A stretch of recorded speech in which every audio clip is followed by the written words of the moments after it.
Hello, friends. So today I'm going to talk about why we are in the golden age of learning guitar. And my backstory on this is that I bought my first guitar back in the early 80s, 1980, 81.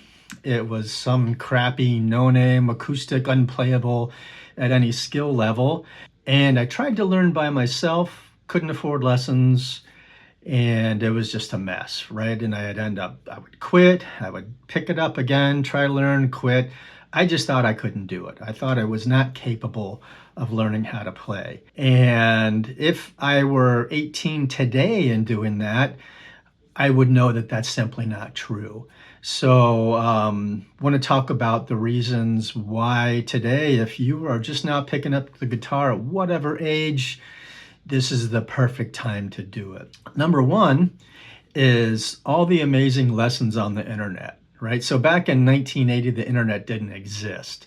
We had Mel Bay, and there were some other books, and magazines. I ended up mid-80s, I think, finding Guitar Magazine or Guitar Magazine for the Practicing Musician, and they had tabs in there, and they had articles, and I would just read it all, and it was wonderful. But we did not have the internet. The internet is the game changer for learning guitar.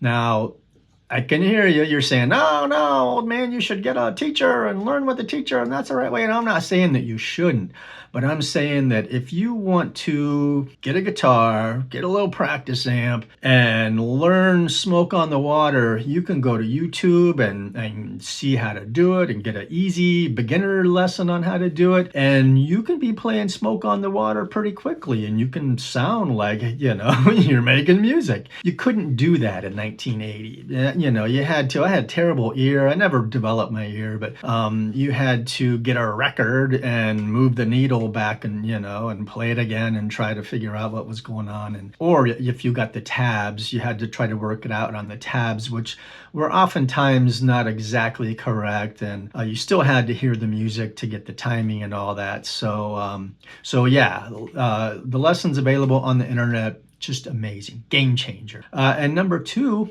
would be gear, right? So the first guitar I bought was just awful.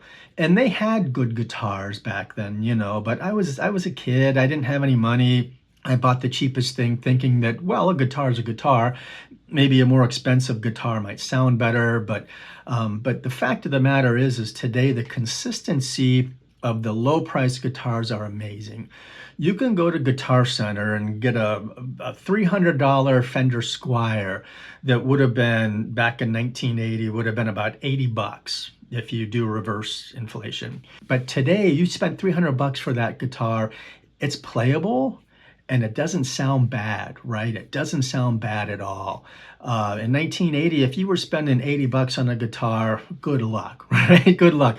So today the gear, it's it's so much better and it's so consistent now. And even the no-name brands are putting out stuff for the most part. If you get some $80 guitar on Amazon, you're rolling the dice. But for the most part, gear is so much better. Number three, which relates to number two, is the community available today on the internet for support is just amazing. Back when I started, I lived in the middle of nowhere, and there was one music store that was 20 miles away. That's probably where I bought the first guitar. But there was nobody for me to talk to about why doesn't this, or how do I do that? And Mel Bay, God love him, was doing the best he could. But it just wasn't really working. Today, you can go on and, hey, how's come my string is buzzing? And somebody will, answer in some community forum, or you can just find the information. It's readily available. So the amount of support available today is worlds better. It's worlds better than what it was back in the Stone Age. Number four, then, backing tracks. So once I did finally, I ended up, I kept that old crappy acoustic. I gave it away to somebody, but I did get an electric guitar. I bought it off someone that I worked with, and it was a Les Paul knockoff. And actually, I wish I would have kept it. It was pretty good. I didn't know at the time, but it was an electric guitar. So I started to learn on that, which was much, much better than the acoustic, but I still didn't get very far. But today, one of the things that we have, which relates to the internet, are backing tracks. Amazing backing backing tracks that you can get a few pentatonic notes under your fingers and put on some slow minor blues backing track, and you can learn to solo very rudimentary, very basically initially. But you can do it, and you can sound like you're doing something. Back then, you had the Radio Shack cassette player that, if you had a cassette tape, you could rewind it and play it and rewind it and play it. And there was no way to just have the actual backing track portion. At least there was no way readily available to do that. So backing tracks today, amazing, game changer. And then the last one would be recording gear. You can record yourself today so much easier.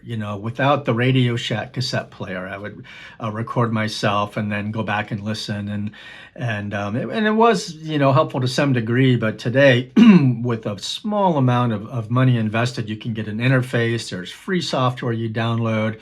You can record yourself and really have at it. It's so much nicer. So that's it. Those are the top 5 reasons that I have for why we are in the golden age of learning guitar. See you next time.